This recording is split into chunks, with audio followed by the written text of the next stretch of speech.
السلام علیکم ویورز، میں امید کرتا ہوں آپ خیریت سے ہوں گے اور اچھے سے اپنے کاموں میں مصروف ہوں گے۔ ویورز، آج ہم بات کریں گے جاپان کے بارے میں، جاپان کے کچھ ایسے رازوں کے بارے میں جو اس سے پہلے شاید آپ میں سے بہت کم لوگ جانتے ہوں۔ تو ویورز، ویڈیو سٹارٹ کرنے سے پہلے میری آپ سے ایک ریکویسٹ ہے کہ اگر ابھی تک آپ نے ہمارے چینل کو سبسکرائب نہیں کیا تو جلدی سے ہمارے چینل کو سبسکرائب کر دیں۔ تو آئیں چلتے ہیں اب اپنی ویڈیو کی طرف۔ ویورز، سب سے پہلے ہم بات کریں گے جاپان میں بچوں کی تعلیم۔ جاپان میں بچوں کی پہلی جماعت سے لے کر پنجم کلاس تک ایک مضمون ایڈیکیٹس کے نام سے پڑھایا جاتا ہے۔ اس پیریڈ میں بچے اخلاق اور دوسروں سے کیسے پیش آنا ہے یہ بات سیکھتے ہیں۔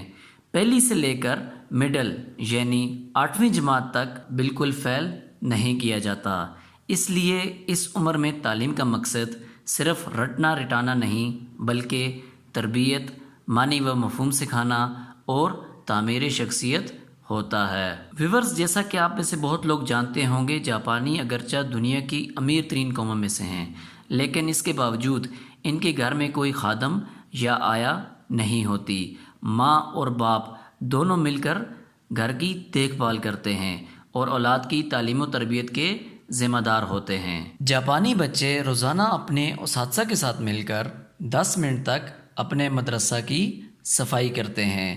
اس بات کا نتیجہ یہ ہے کہ پوری قوم عجز و انکساری کے ساتھ ساتھ صفائی ستھرائی کی شیدائی ہے۔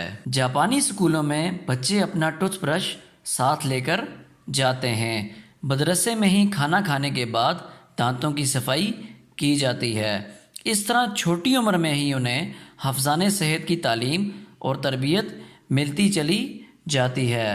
جاپانی اسکولوں کے اساتذہ اور دیگر منتظمین بچوں کا کھانا کھانے سے آدھا گھنٹہ قبل کھانا خود کھا کر چیک کرتے ہیں۔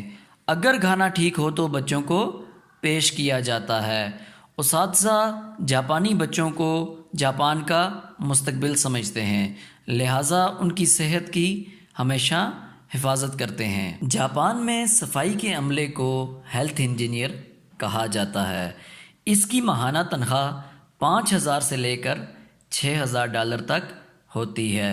ان ورکرز کو باقاعدہ ٹیسٹ انٹرویو کے بعد جاب پر رکھا جاتا ہے۔ جاپان میں ریل گاڑی سے لے کر ہوٹلز اور دیگر بند جگہوں پر موبائل فون کا استعمال بالکل ممنوع قرار ہے۔ موبائل میں سائلنٹ کی جگہ اخلاق لکھا جاتا ہے۔ اگر آپ جاپان کے کسی ریسٹورنٹ میں جائیں تو آپ دیکھیں گے کہ ہر کوئی اتنا ہی کھانا لے گا جس قدر اس کی ضرورت ہوگی، کوئی فرد پلیٹ میں کھانا نہیں چھوڑتا۔ ویورز، جاپانی قوم وقت کی قدر اور قیمت کو اچھی طرح جانتی ہے۔ اس بات کا اندازہ اس بات سے لگایا جا سکتا ہے کہ جاپان میں ریل گاڑی کے لیٹ ہونے کا کوئی تصور موجود نہیں ہے، اس لیے تاخیر کا تناسب صرف 5 سیکنڈ پر ہے۔ جاپانی قوم 1 سیکنڈ سے لے کر 1 منٹ کا پورا حساب رکھتی ہے۔ ویورز، میں امید کرتا ہوں کہ میری آج کی معلوماتی ویڈیو بھی آپ کو ضرور پسند آئی ہوگی۔ اگر آپ کو میری ویڈیو پسند آئی ہے تو میری ویڈیو کو لائک کریں اور ساتھ میں میرے یوٹیوب چینل کو سبسکرائب کرنا مت بھولیں۔